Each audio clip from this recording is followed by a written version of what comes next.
Yeah, I'm going to take off where the chairman just left off. The communist Chinese government bans Twitter, yet companies based in China advertise on the platform. When a user clicks on such an advertisement, they've presumably redirected to a website controlled by the Chinese government, which can collect vast amounts of data and track their location. With respect to pro-democracy Chinese citizens, is Twitter endangering their lives by allowing China to advertise on the platform? I think that's a very valid concern, sir. And that was a concern that was raised to me by the employees inside Twitter who were disturbed that in a country where the service was not allowed to be used and provide a voice to the public, but that money was being accepted from organizations that may or may not be associated with the Chinese government. And I believe there was a Reuters article just a day or so ago saying that they did identify that there were governments related to China advertising on the platform, possibly in violation of Twitter's own policies. The executive in charge of sales very shortly after I joined said, "Mudge, this is a big internal conundrum because we're making too much money from these sales. We're not going to stop.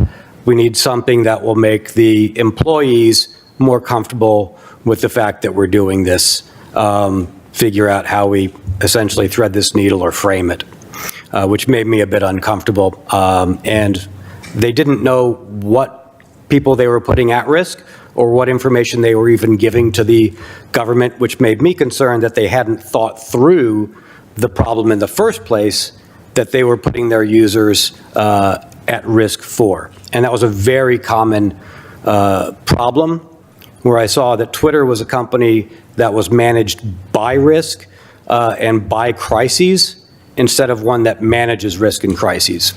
It was very it would react to problems too late. I think you just answered this question, but I want to ask it and see if you've said all you want to on the subject. While at Twitter, you raised concerns with their policy allowing Chinese advertisement. What was Twitter's response? In a nutshell, it was, we're already in bed. It would be problematic if we lost that revenue stream. So figure out a way to make people comfortable with it. Okay.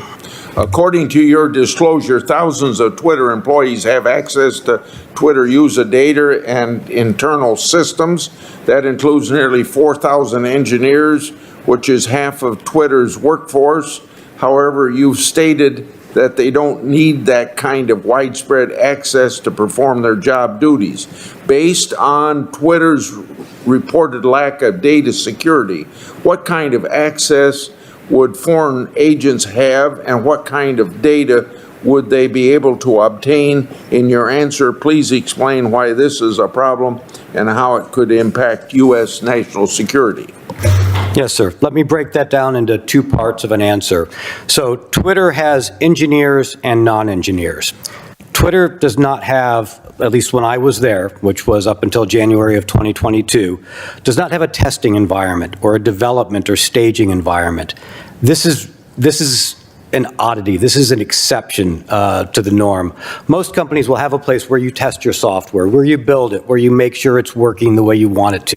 Think about somebody building an airplane and saying, like, I'm going to put it in a wind tunnel. I'm going to build it in an environment. I'm not going to put passengers on it, put it in the air, and then figure out how to build it or tweak the engines at that point. Twitter just has the production environment, the running systems, the live data.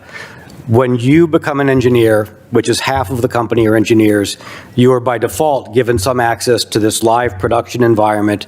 You are doing your testing, you are doing your work on live systems and live data, irrespective of where you are in the world as an engineer. So if you are a foreign agent and you are hired and you are an engineer, you've got access to all of that data that we talked about. The 80% that Twitter doesn't know what's in, yet the engineers studied and realized is personally identifying information, other sensitive information, where there's a lack of access controls because they have too much data and they just didn't know where everything is, so they have to give everybody access, and the systems can access the information. But also recall that foreign agents can have multiple goals. And sometimes it's not just the engineers or the technical access that they want, but it might be information about the plans of Twitter, what plans Twitter has to potentially censor information in a government or concede to a government's request, or what plans they have for expansion in a particular environment.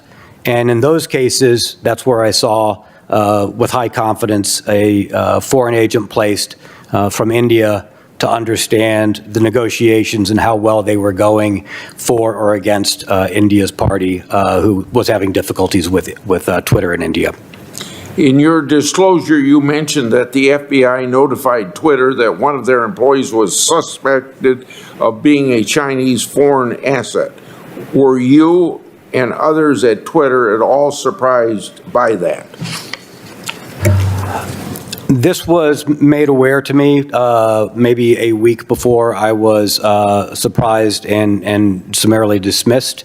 I had been told, because the corporate security, physical security team had been contacted and told that there was at least one agent of the MSS, which is one of China's intelligence services, on the payroll inside Twitter. While it was disturbing to hear, I and many others had recognizing the state of the environment at Twitter, we're really thinking, if you are not placing foreign agents inside Twitter, because it's very difficult to detect them, it is very valuable to a foreign agent to be inside there. As a foreign intelligence company, you're most likely not doing your job. Thank you. Thanks, Senator Grassley. Senator Feinstein. Thanks, Mr. Chairman. On August 10, 2022, a federal jury convicted a former Twitter employee of acting as an unregistered foreign agent for the Kingdom of Saudi Arabia. While employed by Twitter, the individual accepted payments in exchange for accessing and conveying the private information of Twitter users to Saudi officials. That individual is one of two former Twitter employees charged by the Department of Justice for their efforts to provide Saudi officials with the personal information of dissidents and activists critical of the Saudi regime, including sensitive data that could identify and locate these individual users. Now the question, as head of security, Mr. Zatko, can you describe the types of efforts you've seen by foreign governments to infiltrate, control, exploit, or surveil Twitter and its users, and share what steps Twitter and regulators should have taken to protect against these attacks? Yes, ma'am. Thank you. One of the disturbing things that I saw, based upon being 10 years behind where I would expect a modern tech company to be, was a lack of an ability to internally look for and identify inappropriate access within their own systems.